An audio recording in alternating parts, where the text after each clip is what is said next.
nom du peuple congolais et au mien propre, je vous salue chaleureusement et vous souhaite la bienvenue à Kinshasa, capitale de la République démocratique du Congo.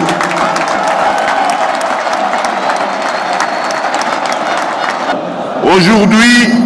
le peuple congolais et moi-même sommes fiers et heureux d'accueillir les francophones venus des 4 coins du monde pour célébrer l'amitié, la solidarité et la complémentarité entre les peuples dans la diversité culturelle. Pour nous, Congolais, cette 9e édition des Jeux de francophonie est pleine de symboles forts. D'abord, ces Jeux représentent le symbole pour les Congolais et les Congolaises de la réalité, de la vitalité de la famille francophone universelle. À travers ces Jeux, mes compatriotes, de même que les francophones dans leur acceptation la plus large, peuvent palper cette réalité et ainsi renforcer leur participation active à la vie francophone. En effet, il n'y a pas meilleure assurance vie pour la francophonie que l'implication de la jeunesse que nous avons le devoir de préparer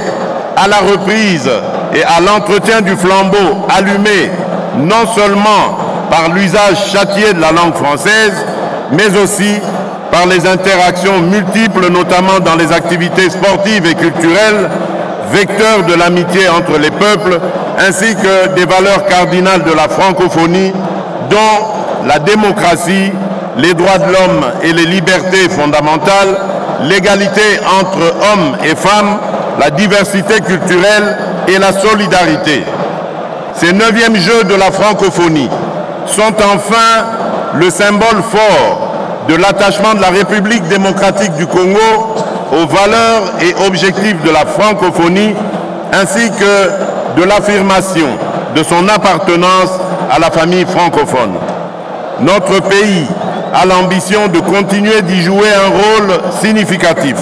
en tant que 2e pays francophone après la France en nombre de locuteurs et le plus grand d'ici à l'horizon 2050. À ce titre, l'avenir de la francophonie se joue également en République démocratique du Congo. C'est pourquoi, conscient de leurs responsabilités au sein de la francophonie et décidé à les assumer pleinement, notre peuple et ses dirigeants